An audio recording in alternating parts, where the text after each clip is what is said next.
Hi, this is Steve Englehart, and you're listening to the Captain America Comic Book Fans Podcast.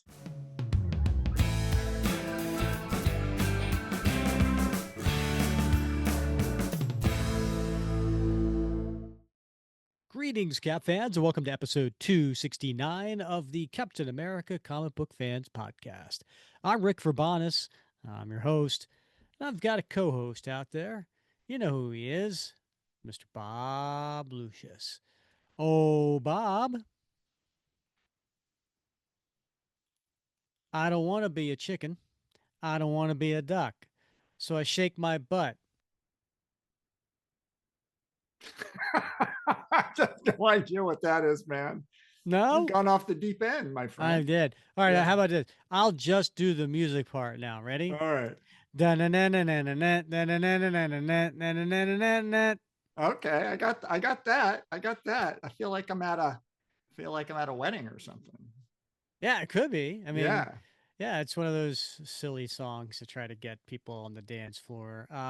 Yeah. What am I? What? How am I greeting you, Bob? What the heck am I doing here? I don't know. Do you know the name of the song? I don't. I have no idea what the name of that song is. It's the chicken dance. It's the chicken dance. Okay. I All right. should know that, I guess. I've been to enough weddings in Jack and Jill's. Okay. Yeah, chicken dance. Yeah. All right. So now the chicken dance, yeah, it's been around for a while. I mean, we're talking. I think it was created, or I should say composed, right? Um, in the Switzerland in the 1950s. So Oh it's my it's been gosh. Okay. around for like All right. 75 years. Those crazy Swiss, huh? Yeah, Yep. They I know, can right? party. Yeah, and so I mean, it's a dancing song, it's a drinking song, it's during Oktoberfest, all those types of things. Okay. But in 1970, Bob, Yeah. they created lyrics for the song, which is what I greeted you with. Oh, wow. I never knew there were lyrics to the song. So I thought you were just riffing or something. Like this is improv. No, no, no, no. Yeah, that's how it goes. I don't want to be a chicken. I don't want to be a duck. So I shake my butt. Clap, clap, clap, clap. Why am I greeting you with the chicken dance, Bob? Well, I'm kind of drawing a blank other than the fact that our story tonight involves the falcon. It's a type of bird, I guess. Okay, I'm going to pretend you actually read the issue Okay. and Oh, I got it. I got it. I got it. Okay. All all right. Okay. All right. right. Okay. Okay. It's a Got it. slow burn, It folks. is a slow burn. This is what Yeah. I deal with. All right. Yeah. Yeah. So, yeah, Bob, we are covering tonight the last, not only the part three of a three-part story, which is uh, Cap versus the Red Skull, but it is also the last issue of the famed Steve Englehart run, the beloved writer from the mid 70s. He had done nearly a 3-year run and ends with this issue. So it is a monumentous evening. It is. It's some would say it's their favorite, run. Not everybody, but I just read today, in fact, somebody had commented that. So it is beloved for sure. Where'd you read that? I think I might have read it in a blog, a Reddit, I guess. Is that what they call Oh, it? okay. The kids are calling them these days, Reddits. Yeah, that's Yeah. yeah, yeah. They call it by the company name, Bob. Yeah. Yeah, Reddit. Yeah. Um, yeah, it's interesting. It is, and we've covered Steve Englehart really thoroughly, right? We covered his first story arc, which was the Captain America of the '50s, which he explained, kind of did that retcon of how could there have been a Captain America during the time when Steve was on ice. So that was a great story. We did that in one of our earliest episodes, and then we did a long tail story. We did the Secret Empire, Yep. the complete Secret Empire, and then we followed that up with Steve quitting Cap and becoming Nomad, which then followed with him returning his Cap, which then we had to finish the story with Right. this three-part story with the Red Skull. So, if you are interested in any of those Steve Englehart ones, Hold on, hold on, hold on. I got what? something. Ready? Oh yeah, what is it? We're going to take it to the end zone. Huh? Yeah, you said we're. See, I'm using some of that sports lingo you love. Oh God. Yes, Bob. There you We're go. yeah, See, yeah. listeners appreciate that. They appreciate the effort, the little effort I make.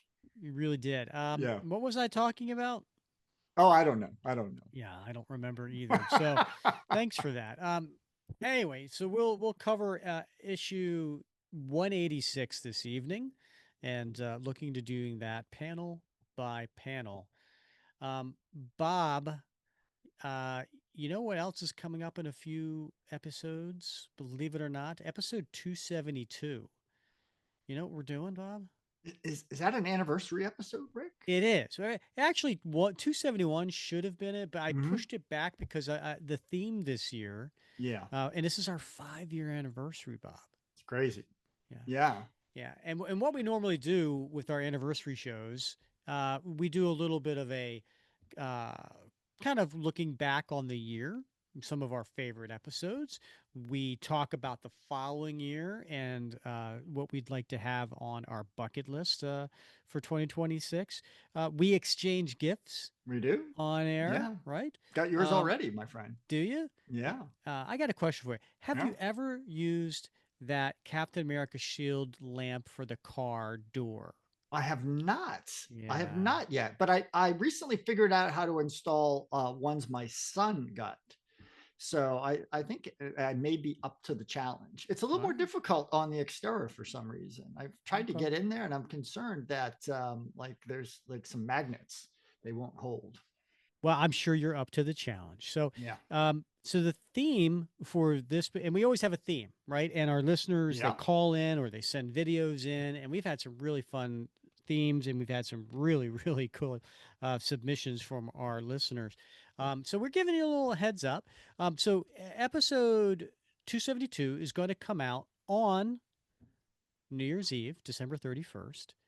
And so we thought it would be fun if you, the listeners, call in with what would be Steve Rogers or Sam Wilson's Captain America's New Year's resolution for 2026. How about William Burnside? Now, so we did this, we did do an episode that came out in January of 2025. So that was the first episode of this year, and it was the top 10 Cap New Year's resolutions. But and you could take something from there, or you can come up with your own. And I know our listeners are going to have a lot of fun with this. Yeah. Oh, indeed they will. Very creative lot. Yeah. So get your thinking caps on. You can send in a audio clip. You can email it in to capcomicfans@gmail.com. Or you can record yourself a video, either one up to a minute, and email that in. And we will take a look at those, and maybe yours will be shared on the 5 year anniversary episode. That's exciting. So I can't wait to hear what some of the submissions are going to be, Rick. Um, our guys are a crafty group, so I know they're going to come up with some clever ones. Yep. Speaking of anniversaries, there are some people who are celebrating the anniversary of their birth. Some people call them birthdays. Um, and so if you're listening on the day this comes out, which is December 10th, there are some big birthdays coming up with some comic book creators. December 11th, John Buscema. All right. Excellent. Yeah, big brother of Mm-hmm. our pal Sal. Sal. John is no stranger to Captain America because he was a long-time illustrator for the Avengers and has drawn quite his share of Captain America. Yeah. December 14th is a bit of a sad one because it would have been birthday for John Cassidy. Oh, indeed. And Yeah. so we do want to honor him and mention his birthday, December 14th, John Cassidy. And then December 15th is my favorite, or definitely one of my favorite Captain America writers of all time, and that is Mr. J.M. DeMatteis. Ooh, indeed. Yeah. Yeah, he was a guest on the show back on episode 13, Bob. So that was nearly 5 years ago. So wonderful uh, interview with DeMatteis. So definitely check that out if you have not done so. Yeah. All right, Bob. Speaking before we get into tonight's issue of 186, and speaking of interviews, um, definitely recommend people check out our interview with Steve Englehart, the writer, episode 52. We did this about a little over 4 years ago. We were so Um, young. but the questions and answers are timeless because we asked him a lot of fun questions about his almost 3 year run, including the topic for tonight's story. So keep Right. that in the Yeah. back of your mind, because if you read this story along with us tonight and you're like, huh? What? I'm curious about Yeah. this. Yeah. We asked Steve about it. So make Yeah. sure you check that out, episode 52. All right, Bob, do you want to take the listeners through the cover? Yeah, of course. Great cover, Rick. Front and center, we've got the Red Skull with his back turned to us, and on a very large display screen, surrounded by all kinds of high tech hardware, we see Captain America and the Falcon coming to blows. But in fact, it's Sam Wilson that is doing the double hammer fist into Captain America's face, sometimes known as the axe handle or the Shatner strike. It is a completely pointless strike, but it looks really, really good in a comic book or in a science fiction movie. So, but Mhm. he is knocking the cheese out of Steve Rogers. But here's what's interesting, Rick. Uh-huh. Around Sam Wilson's head, there are these little stars, like maybe he's in some sort of spell or he's got a concussion or something. I don't know what's going on. But whatever it is, Red Skull is super excited because he's got his fist clenched and he is like he's screaming at the TV. And I think he's cheering what's going on. It really is a mesmerizing cover here. What's he say, Bob? He's saying, today, the moment I've waited for finally comes to pass. Today, the Falcon slays Captain America at the command of the Red Skull. Yeah, that's what? That's What? Yeah. crazy. Yeah, it is quite the um unexpected cover. And listen, even if you're not a Captain America regular reader, you probably want to pick this one up, right? Why not? It's only 25 cents, right? Yeah. Revealed at last the true facts behind the origin of the Falcon, my ally, my enemy. That definitely pulls you in.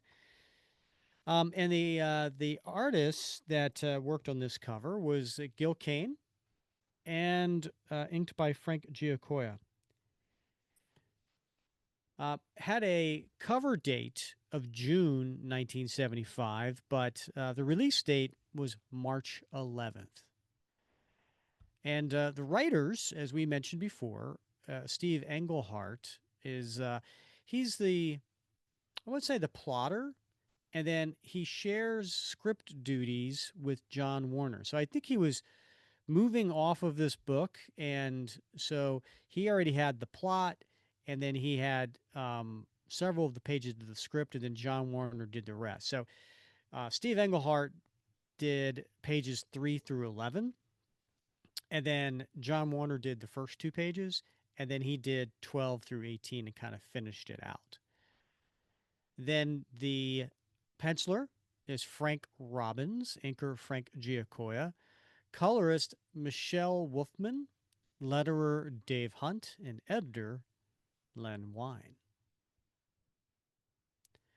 All right, we open up to the front first page, and it's a gigantic splash page, and we see the Red Skull. We pick up right where we left off at the last issue, and it's the Red Skull. And which uniform is he wearing, Bob? He's wearing the green bodysuit, right? The sort of his work uniform, I guess, but absent, the big swastika on the front. Mm. And he is yelling out, and standing in front of him is Sam Wilson, the Falcon, and he is in a trance. Has his arms kind of a little bit like he's almost he's not he's not at salute kind of body He posture, seems is he? rigid. Yeah, but it Yeah, is something. there's Yeah. something rigid about his posture. And then you have Captain America with his arms bound behind his back, along with his shield. Odd choice. Odd choice. You think they would disarm him, but yeah. And then a guard who is standing there holding Cap. And then hanging up from chains from the last issue are Gabe and Peggy. And who are Gabe and Peggy, Bob? They're S.H.I.E.L.D. agents. Peggy, former lover of Steve Rogers. Gabe, former Howling Commando, both now an employee of S.H.I.E.L.D. And also budding lovers. You know, I think about what you said in the last issue when we covered this, about how that's a very painful way to hang, Yeah, and indeed. and what it does to their arms. I mean, man, they've been hanging that way all the way since last issue. That's a long Yeah, time. that is a long time. It's got to be painful. And the title to this one is Bob. Mind Cage. He is mine. I created him, a helpless puppet to serve the will of the Red Skull. Now, after years of senseless defeat, this Kraton becomes the symbol of my greatest triumph. Heil Hitler! You're mad, Skull. I don't buy this. I've known Sam too long. Blasted Falcon. Don't just stand there. Do something. Frankly, if you think this scene is a little weird, Effendi, just hang on, because things only get more furious from here. We turn the page. Do something? You want to see this black Schweinhund do something? Ha! You call him the Falcon, but to me he looks more like a chicken. Slave, show them all what a chicken you are. There is a moment's hesitation as time seems to hold its breath. Then, from numb paralysis, the falcon jerks stiffly into motion, but his eyes remain glassy pools with no stirring of cognizance in their depth. And what's he doing, Bob? He starts doing the chicken dance, Rick, as you so aptly greeted me with earlier on. He is flapping his arms and making chicken sounds. Bark, bark, bark, bark. The Red Skull laughs. My God, no! Stop it, Stam! Stop it! Remember who you are! Don't let the skull humiliate you. Humiliate him? That would be pointless to mortify black vermin such as this. It is you I humiliate, Captain America. Ha ha ha ha! Bark, bark, bark. And then Gabe speaks up. You filthy Nazi pig! You won't keep me in these chains forever. And when I break loose, I'm going to cram them right down the. Enough, dog! Your impotent threats will only prolong your mutual agony in the end. But your agony will last till the end of your life, Captain America. For now, you see that you have lived the past 6 years solely at my whim. And then the Red Skull goes on to explain how all this came to be. The Falcon could have killed you at any time. Now I am frank to admit that such a diabolical idea hadn't yet entered my schemes the night I first attacked you with the cosmic cube. When was that, Bob? Back in issue 114. It was more than enough to have you utterly at my mercy at last. With the cube, I stood alone and omnipotent. My slightest thought became instant reality. Or reality became my slightest thought, eh? First, I gave you the tortures of the damned, and then we began the truly exquisite agonies as I exacted what I consider the ultimate revenge. By exchanging our two bodies, you became the Red Skull, and I, Captain America. It was perfect, perfect. Not even Sharon Carter could believe your protestations of the truth. So you became the fugitive I had always been before, hounded and hunted by everyone, from mere policemen to your own avengers. But you fought your way free of every adversity, bereft of all tangible evidence of its own existence. Your spirit still refused to falter. Angered, I acted to ensure your destruction by transporting you to the island of the exiles. Those 6 psychopaths craved nothing more than the Red Skull's death, and yet, even with those odds, you triumphed. When was that, Bob? That was in issue 117, Rick. What was I to do with you, Captain? You are possessed of an indomitable will, a dedication to final victory matched only by me. Obviously, attacking you openly, either through the body or mind, was foredoomed to failure, as long as you retained confidence in yourself. Thus, I devised the subtlest stroke of all, and began to scan the island, seeking a man I could use, and I found him not half a mile away, a strapping young buck who possessed an unusual pet. And Bob, I think at this point we go from a recap to a retcon. Yes, indeed. Those were all from previous issues, 114 through I think 117, in a series of events that took place in those issues.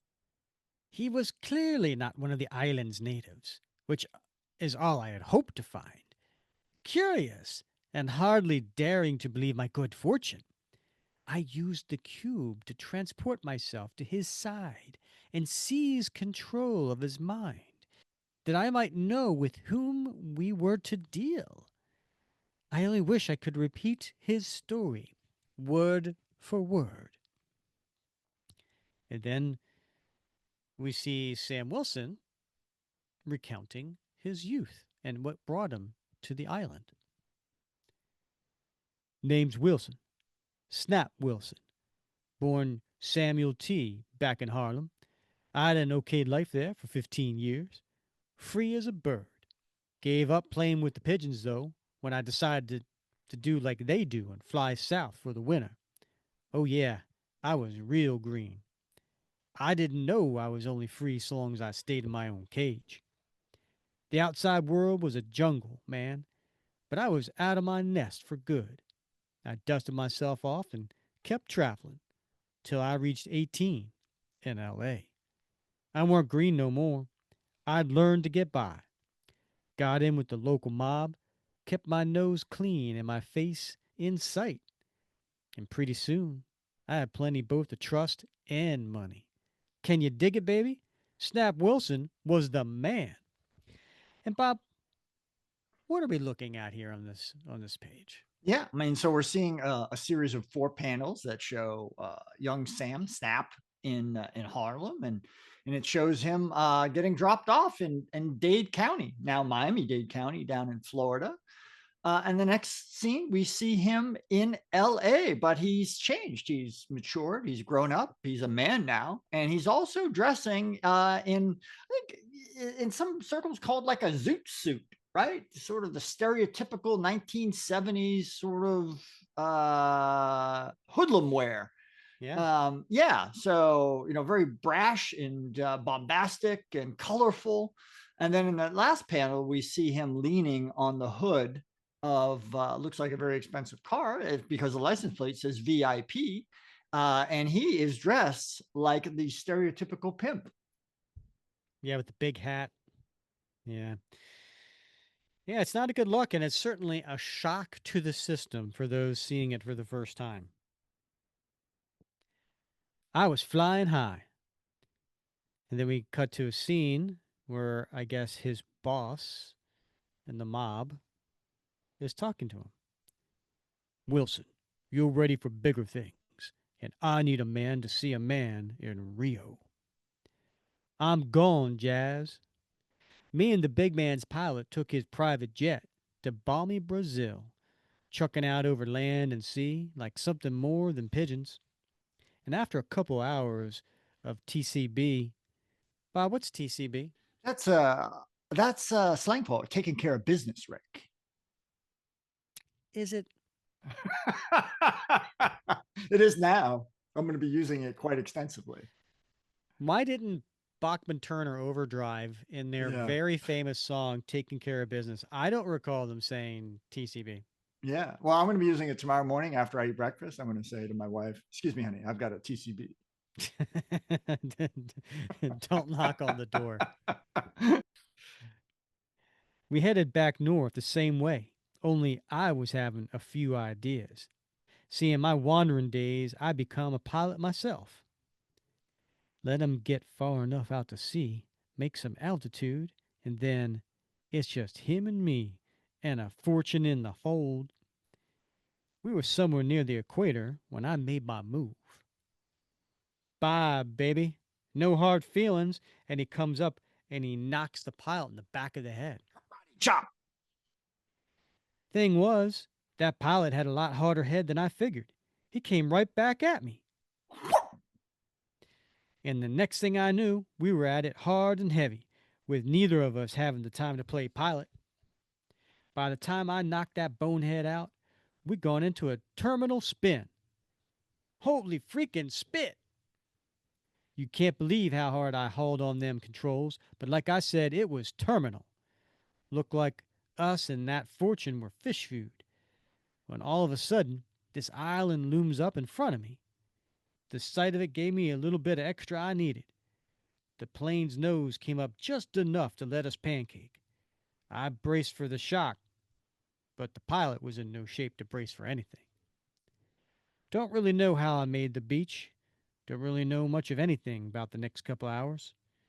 But when I came to, wearing only rags and a saltwater crust, you best believe I told the fates what I thought of them. We cut back to the Red Skull.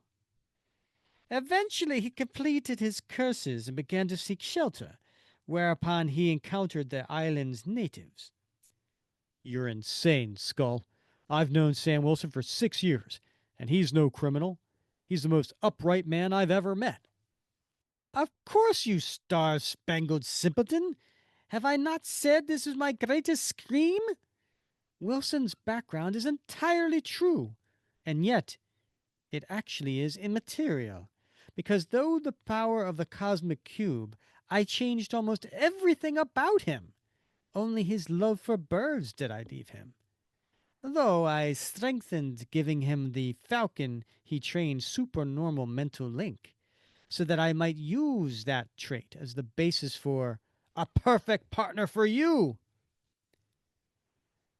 After so many years, I knew you well, Captain America.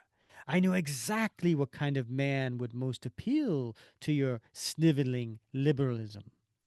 An upright, cheerful Negro with a love for the same brotherhood you cherish. After that, it was a simple matter to arrange a meeting between you and the new Sam Wilson. Hey, and we cut back to that issue 117 where Steve, disguised, meets Sam. Hey, that must have been your Falcon that helped me fight the exiles. You know it, man. Red Wing and I have been after them too. Later, back in the natives' village, Sam told you just what I programmed him to. Yeah, I've been trying to organize those people to fight for their freedom. But I guess my story really begins in Rio de Janeiro, where I was vacationing. That's where I picked up Red Wing. in Rio. Ha ha ha ha ha ha! No, I can't believe this, and I won't. I heard his voice, his tone. He was telling me the truth. Indeed, he was. He told you exact truth, insofar as he knew it. Once I had changed him, he had not the slightest inkling that he had ever lived another life. That was the beauty of my plan. There could be no mistakes. Well, to make a long story short, I answered an ad in the paper. It was from the Exiles, but I didn't know that at the time. They were bored, looking for kicks. They wanted to hire a hunting falcon. So Red Ring and me hopped the first freighter, and here we are. You were so completely taken in by his manner that you never stopped to wonder why men such as the Exiles should advertise for anything, or why a freighter would come by that lonely isle. No, you are already enlisting him in your own fight for survival. You mentioned organizing the natives, but they don't have any weapons. If you're going to succeed, you'll need a symbol to inspire them. I'd suggest a mask, a colorful costume, and a stirring name like the Falcon. Me? A costume clown? Don't put me on, man. But you were insistent, and eventually you won him over, just as I knew you would. You had the islanders make him his first uniform. You trained him relentlessly in all the skills that had made you a living legend. Finally, you attacked the exiles again as I watched in the cosmic cube. Hit him, Falcon, and remember, stay loose. Don't tense up. When was that, Bob? That was in issue 118, Rick. And once you had defeated them, I drew both you and your new friend to a final confrontation in Germany, a confrontation I had now decided to lose as the final proof of the power of your partnership. I could not know Modoc would enter the fray and render the cube impotent, but it made no difference. You had accepted Sam Wilson, and though it took another year for you to make that partnership permanent, I had you where I wanted you. But but you seem to find the Falcon a surprise, and we've both fought you since then without you revealing any of this. Of course, Captain. How else can one play his trump with maximum effect? And yet, the worst is yet to come. And Cap looks dismayed. He looks tearful, Rick. However, before we see what the skull means, let's look in on other gloomy doings. And who is it, Bob? It's Sharon riding a horse. I thought coming back to my family's estate would mark the most wonderful time of my life, but it didn't. Steve put Captain America ahead of me again. And if I didn't have Dave Cox to talk to, Hey, there's Dave now. Who's Dave? Dave Cox is a veteran of the Sin Kong conflict. He's missing his right arm, but he also lives in a small cottage near the Carter estate. And so Sharon and he have become friends. Sherry. I was just on my way over to your house to tell you that I'm going away for a while. What? But Dave, why? Well, I feel like checking out some other parts of the country now that spring's coming up. But I'll be back sometime. Well, if that's what you want, Dave, goodbye. Goodbye. That's what I want. Blast it. That's the last thing in the world I want. But if I stay, I'll end up making a play for you, Sherry. And I know that's the last thing in the world you'd want. And she has a tear in her eye. She does. She's sensitive, Rick. And the next caption is, boy, this issue's just a bundle of laughs, huh? I like breaking that fourth wall a little bit there. It's good, yeah. Jordal, place Captain America inside the vault with his mindless protege. I believe the time has come to see how well the master taught the student in the art of combat. You will find, Captain, that the falcon feels little pain in his present condition and absolutely no loyalty towards you. So your choice is very easily understood. And the steel door of the chamber slams shut. Cling! Kill your partner, or let him kill you. And the falcon goes for Cap. Now, by the way, Cap still got his arms tied behind his back with the shield. Yes, yes. Good Lord. This is the second time Falk's been turned against me. And this time he'll be fighting with his full human skill. So Cap rolls onto his back with the shield breaking his fall. Ugh. He's got me at a disadvantage. Gotta stall for time long enough to work my shield back and forth across my wrists until it cuts my bonds. Okay, I freed myself. But what do I do now? Maybe we're on equal terms. And he punches Sam. But I don't want to hurt Sam. And then Sam gives them that double uppercut, right? The Shatner strike. Ugh. So much for that problem. The skull is right. He doesn't even feel my blows in his zombie state. I can't play around. Fate is strangely two-sided coin. Cap is fighting for his life, yet that same battle draws attention away from two certified shield agents. And so we go back to Gabe and Peggy that are hanging there. The Skull's men all watching Cap instead of us. Gotta do something while we have the. I'm way ahead of you, Peg, and I'm going to do something now. What's he do, Bob? He's got a blade in the heel of his shoe, Rick, that seems to have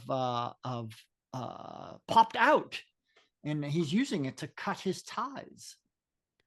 Very James Bondy. It is, yeah. Painfully contorting his precision trained body, Gabe uses the finely honed sickle blade to sever his bonds. Ugh! Got it. Peggy, swing over as close as you can. Hurry! And Peg, whatever you do, don't get the hiccups. I'd never forgive myself if I missed. And he cuts her free. And the two of them are running, and I can't help but notice their arms are fine. After hearing Oh, the right. last, Yeah. yeah, I Yeah. really anticipated that they were going to have some No, downtime with their maybe some arms. dislocated shoulders or something. Yeah. Yeah. Pick him up and lay him down, lady. We're cutting out on this gig.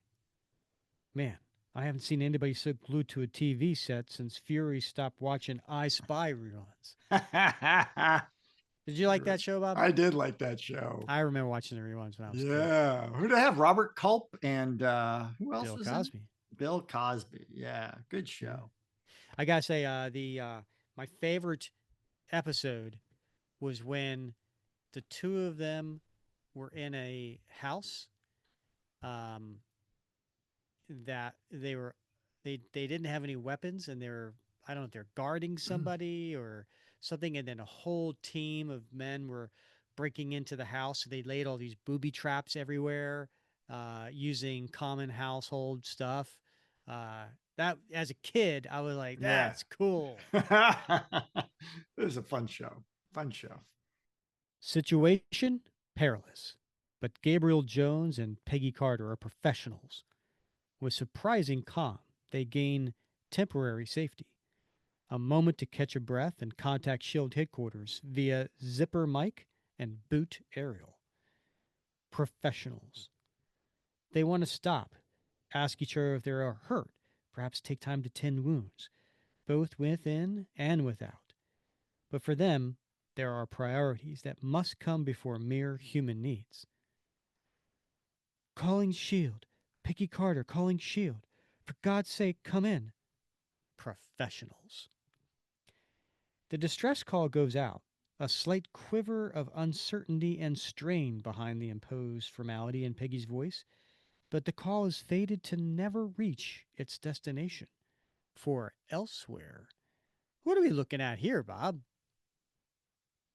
We see we see what looks to be a control room of some sort with some radio operators, and there are some men in headphones shrouded in darkness. Agent Peggy Carter, come in, S.H.I.E.L.D. Hurry, block that transmission. It must not reach S.H.I.E.L.D. We will answer that distress call. The plot thickens, as they say. S.H.I.E.L.D. to Agent Carter. We read you. Assault team on its way. Do you hear, Gabe? Help is coming.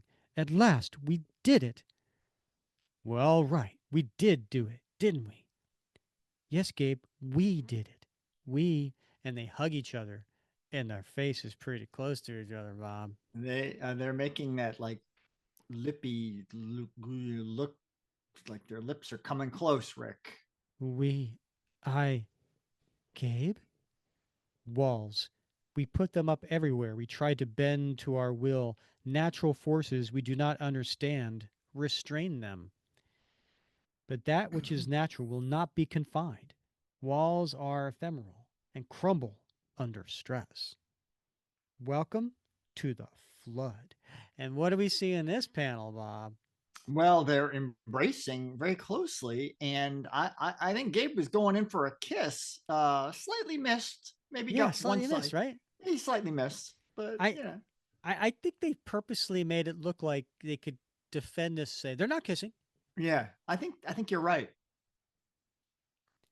Peggy, I, Gabe, I, the assault team will be here soon. They'll be needing us. Let's go. As noted before, professionals. Hang on, Sahib, because that's the last interlude you're going to get this ish as we peel back to see how Cap is doing.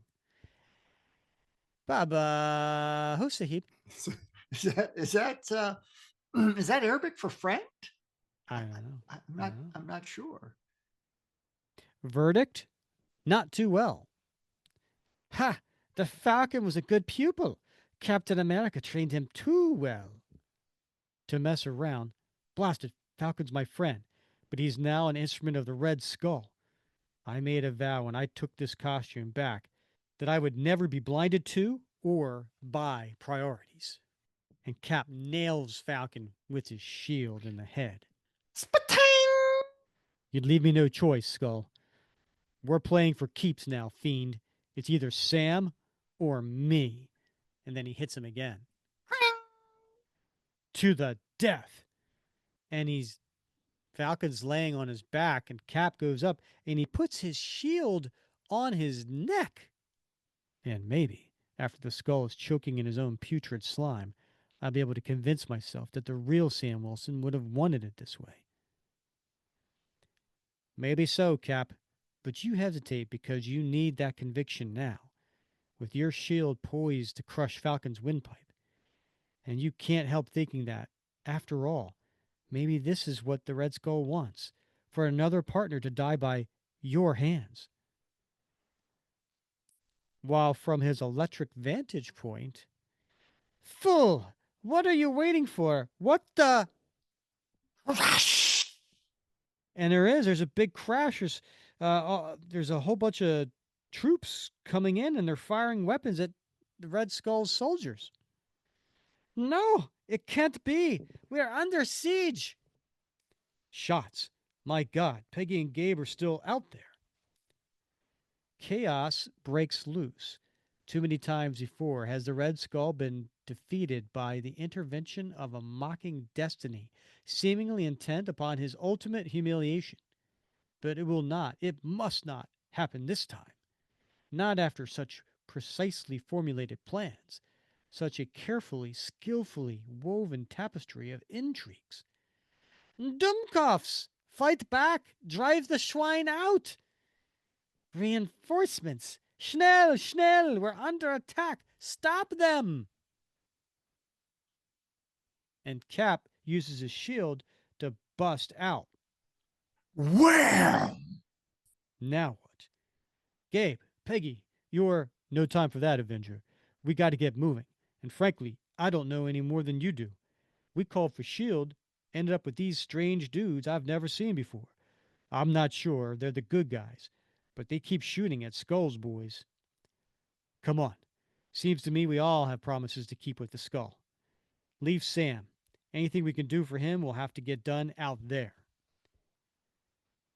But when the trio emerges, oh dear God. Peggy, Gabe, stay back. It's the Skull's men. They've all been gassed by the dust of death. Another step and we'd have joined them. But why? Who would have done this? But then I know the answer, don't I? Skull, I'm going to make you pay for this. And what's going on with the soldiers, Bob? Well, I mean, they're all laying on the floor, Rick, and through their helmets, their exposed faces, we can see that they've all been turned into red skulls. Cap, up there, look. I see him, Peg, and I'm going to start collecting that debt with interest. Muscles ripple, stiffen, and spring with unilateral drive. The lithe body of Captain America rocketing upwards with superhuman strength. The strength of his own power, perhaps. The adrenaline strength of grim determination, for sure. I'm coming, Skull, and there's no way you can make an exit this time. Your melodramatics don't interest me, Captain. My men have been slain. Therefore, I take my leave. Can the game, Skull. You were the only one who could have killed those men. Bah! I don't owe you explanations. You owe me your death. Auf Wiedersehen. And he turns and he throws the Red Skull dust of death at Cap and he puts his shield up. The dust of death. If those gaseous tendrils touch me. But deadly or no, this stuff isn't going to stop my pursuit of the Red Skull. Not by a long shot. And he goes down a pole. But when the good captain lands back on his feet, the deadly dust whirled away. Blast it. No, not again. Not again. He's escaped. Gone. But it doesn't end here, Skull. You're out there, somewhere. I'll find you somehow. And when I do, raging at unanswering stillness can be great therapy, but there are other matters at hand. Cap, the Falcon, he dropped like a sack of stones the moment Skull made his escape. He seems to be deep in a coma. My partner, my friend for years, a creation of the Red Skull? And now this? Has the whole world gone mad? Maybe, Cap. Maybe. Next issue, a shocker as strange as its title. And the title is, Bob? Mayhem is the madness maze. If you want to know more, you'll just have to be here in 30. All right, Bob. What a shocker. What a twist. What a retcon. What a story. What a way to wrap up your run, right? Yeah. I mean, my goodness. Thoughts? Well, disturbing, right? I mean, there's a lot about this issue, about this whole retcon that is disturbing, but it's also genius, quite honestly, right? I mean, there's a touch of genius here that psychological, plot to take Steve's very best friend and partner and expose him as something other than what Steve thought he was. Yeah, some sort of Manchurian candidate. Right, like the deepest betrayal. Really, really, I think a creative arc here, right? To bring this about and throw that all into question. I mean, where it goes from here, right? I mean, it could go any number of ways, but it just opens up a world of possibilities. Yeah, and I think that's the pluses of the story. Yeah. Right. I think you touched on some really cool highlights, and I agree. I mean, it's listen, if you want a story with a twist and a turn, this has got it. But there's some negatives here too, Sure. right? Yeah. You know, that whole backstory of Snap Wilson, um, it really tarnishes the character of Sam to say that he was a bad person before Right. the skull turned him into this character that we know and love, and Steve certainly loves. And so it's a betrayal not only to Steve, but I think it's a betrayal to the readers as well. Yeah. And I know there were a lot of readers who weren't happy with this. And I think there's a couple of levels. One I just mentioned, because they turned him into a bad person. Um, but I also think there's that. I mean, listen, it's 1975, black exploitation stuff. Um, to go that route that he was, Mm-hmm. like a Mm-hmm. pimp and a Right. hoodlum, and you know, doing you know those stereotype type roles. Right. You know, Yeah. um, that was a little much, I think, for some people too. Yeah, I mean, I'm with you on that one, right? Because I think, I mean, we all agree that somebody who has maybe has a history of being a bad guy can turn over a new leaf, right? There's lots of characters who've done that, that have Hmm. chosen a different path, have become heroes, right? No question about that. But that's not what we're dealing with here, right? We're dealing with using an intentional stereotype rather than um, maybe somebody just never thought about being a hero, or maybe somebody just wasn't on that track, right? This Hmm. was an intentional stereotyping of a person, and that doesn't sit well, right? Now, again, right? It's Englehart's last story, right? And so maybe he would have taken that in a different way, right? So Hmm. it could have been folded differently. Maybe this was a double trick in his mind, right? Never got to write that out. Yeah, and that's a great point. So we asked Steve about that Yeah. when we had him on the show, and again, check out episode 52. Um, and we asked him about that, and his memory was a little fuzzy because again, it has been, Yeah. it was 45 years at, but the point where we were talking to him about this, and he went with the um, well, I was leaving the book, and my intention was to leave this open so the next writer could do something with it. Yeah. And he gets into more detail. I won't spoil the whole thing, Yeah. but that was interesting, and so maybe that was the case. And who knows what another writer would have done. And it took a while, right? It took I would say 8 years. And then J.M. DeMatteis came on, Mm-hmm. and he did a backup story. I think it was over a course of 3 issues, and a backup story about, I think it was called, snapping or something like that. And he retconned the retcon Right. and Yeah. said that wasn't how it happened. That wasn't true. Um, and he kind of went through his own backstory of Sam Wilson to make him, um, much less of a stereotype. And when we had him on the show, episode Yeah. 13, we talked to him about that, and he had some strong feelings about that. Yeah. And I think, and that makes sense, right? It makes sense that Skull would rewrite Sam Wilson's history to be the very worst possible version of himself. It's very similar to the Hydra Cap story, right?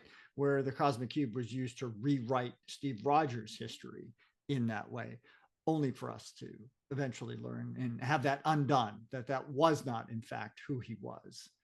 So, maybe that's what Englehart had planned from the beginning. Who knows, right? As you said, his memory is fuzzy. It was a long time ago. He never had a chance to work that out himself and left it in the hands of others. And thankfully, JM took that in the right direction. And it's funny that you mentioned the hydrocap, right? Because the writer for that was Nick Spencer, Mm-hmm. and at the same time, he was writing Captain America: Sam Wilson, and this was back in 2015, and he wrote that for 2 years, and I believe he also addressed the whole Snap Wilson thing, and I think he even maybe retconned what J.M. DeMatteis did Hmm. and took it to another level as well. So his origin has been, um, I think, I think there were some writers like DeMatteis, like Nick Spencer, and some others that maybe just didn't like this whole Manchurian candidate thing. But even worse, like the the stereotype, right? Right. Yeah. And so I think a lot of other writers try to change that.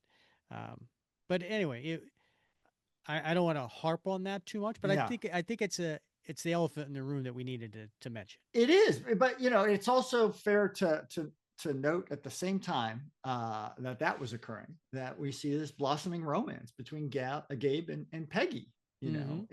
in 1975, which was very uncommon in comics at the time, if not unprecedented.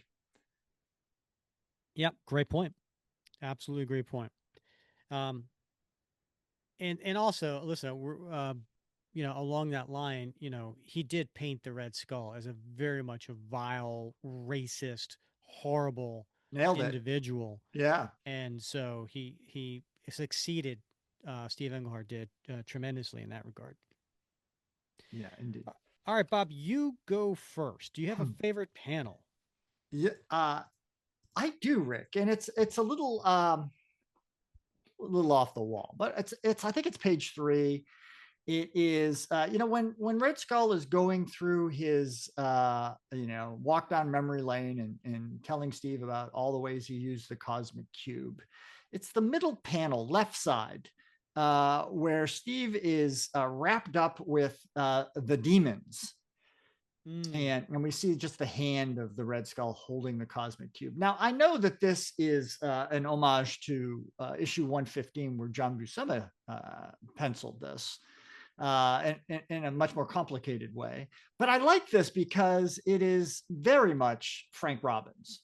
And yes. if you look back at like some of Frank Robbins' final work, his paintings, for instance, when he was down in Mexico, they all had a very surreal, demonic, feel to them, aesthetic to them.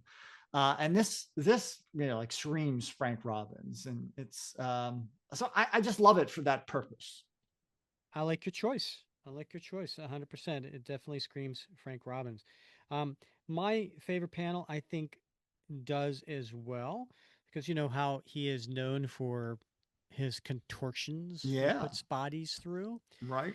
This particular panel has the two people, with some odd contortions, but that's not why I'm choosing it. And this is page 23 in the comic. If you're on digital, I think it's page 14, but it is the second panel, and it's when Gabe and Peggy are hugging and they're laying on the floor, and their legs are all kind of contorted weirdly. But they're hugging each other and they're like, all right, we did it. Yeah, we did it. And the reason I picked this panel as my favorite is because it's the only panel in the entire book that is not miserable. There's actually joy in Right. this panel, right? Yeah. There's no All torture, right. there's Yeah. no Yeah. evil No backstory, chains. there's Right. no Yeah. fighting, there's actual joy in this Right. panel. Right. Yeah. Oh, that's a very nice. Yeah. I see what you did there. Very well. Well done. Yeah. All You're right. right. You're right. Oh my gosh. Yeah. And what about a T-shirt, Rick? So my t-shirt, we need villain t-shirts, and who's worse than the Red Skull, right? So it's a Red Skull um, panel, and if you're in the comic, it's page 14. If you're on digital, it's page 8, and it's the first panel, and it's where the Red Skull says, "Of course, you star-spangled simpleton. Have I not said this was my greatest scheme?" And I think just that, like, just take out the second bubble. But just that top bubble, calling him a simpleton, a star-spangled simpleton, and it's his greatest scheme, and he's angry, and he's got his arms, and he's got Cap's face in it. I think that would be cool in a T-shirt. All right, I like that. I like that. I kind of have a similar mindset here. I Which went one's yours? two pages later, middle panel, right side, where the Red Skull is like leaning over Cap's right shoulder and Mm. saying, "Of course, Captain. How else can one play his trump with maximum effects? And yet the worst is yet to come." And Cap's face is dripping in sweat. Yes, right. So I love that because I can wear that shirt anywhere. It's your new bedtime T-shirt. My new bedtime T-shirt. Yeah. All right, Bob. What's going in your time capsule? Whew. Well, Rick, I mean, I think this is the first reveal of Snap Wilson, is it not? Son of a gun! That was mine. Oh, I know, but there's so many other good ones. I don't know that. Go ahead. Yeah, go ahead. Yeah, I mean, gosh, it's timeless, right? I mean, this was a curveball that I don't think anybody was expecting when they read this. And as pointed out, other writers have tried to undo in various ways and struggled to adapt, adjust, and deal with in their own particular ways. So definitely a momentous occasion in the Marvel mythos. 100%. Yep. That's what I was going to pick. All right, I guess I will go with the fact that Cap had his shield on Sam's windpipe. Yes. I don't know if that's ever happened before or happened since. So to me, it probably would signify this particular issue, which is always a good hallmark of any time capsule. And you know, kind of cross a line when you do something like He that. did. I thought he was going to bear and blood him here for a second, Right. and but you're right. He rarely gets up to that level of violence, Right. right? Well, it So was kill or be killed, as the Red Skull said.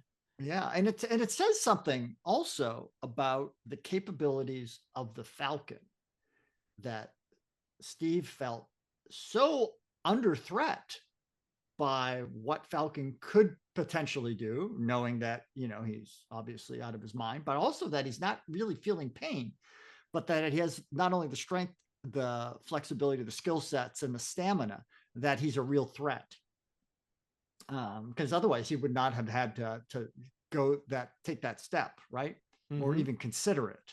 So that says a lot about the Falcon. Yep.